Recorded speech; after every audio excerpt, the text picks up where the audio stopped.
What's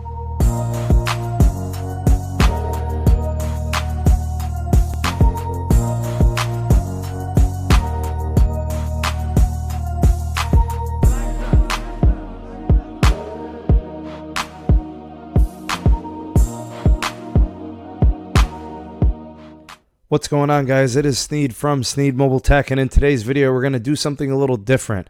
We're going to take a look at smartphones. Specifically, we're going to look at America's favorite smartphones. And what we have is a survey of sorts. This is the American Customer Satisfaction Index report when it comes to smartphones. And what we have is a collection of data that was taken from consumers on the smartphones that they use and how they feel about them. So according to this report, and the research done by the organization, the Samsung Galaxy Note 9 appears to be the most highly rated and consumer appreciated device. So obviously the king being the Samsung Galaxy Note 9 came in at a score of 86. That was the highest score. And that is a great phone. It really is a very capable phone, a very expensive phone.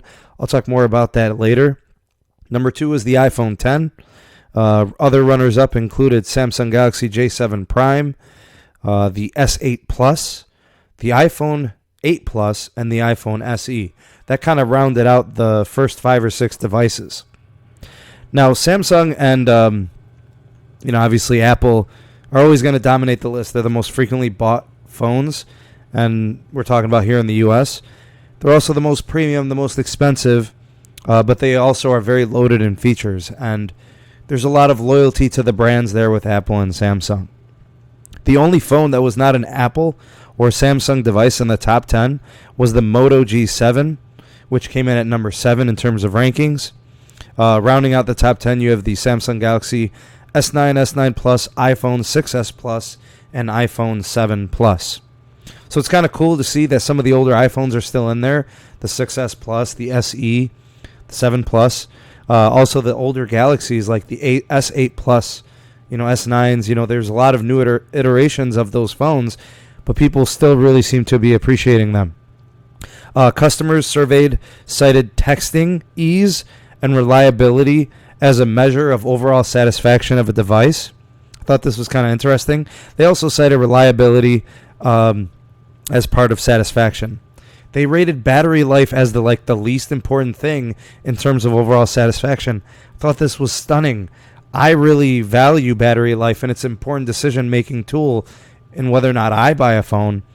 And it seems like people just don't seem to care that much. It's not really a priority.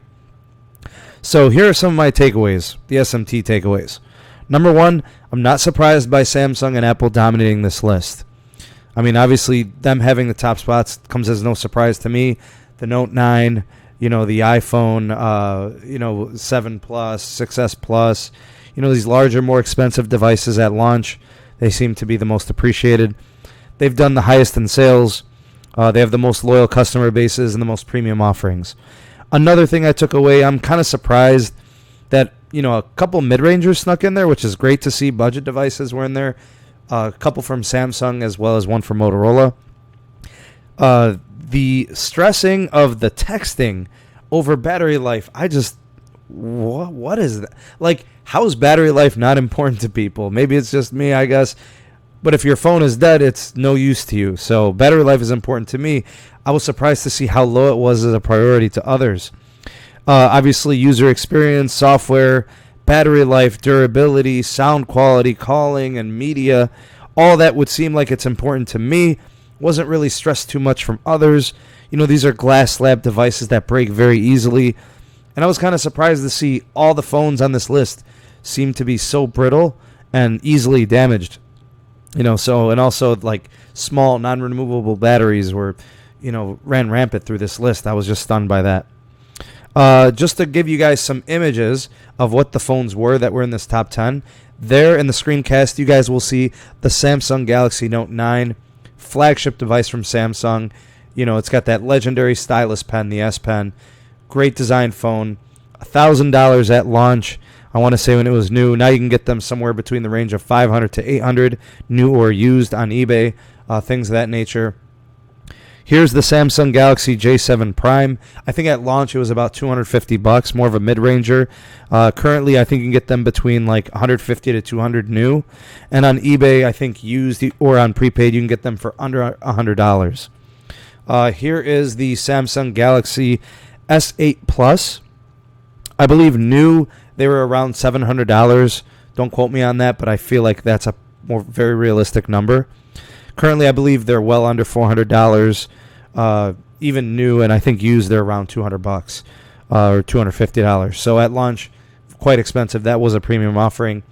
And then for those of you that remember the iPhone 8 Plus, which almost seems like a throwback right now, I believe they range anywhere between $400 and $600, new and used. I believe at launch they were like $749, maybe close to $800. Probably the last edition of the iPhones that actually had a home button and fingerprint scanner built in.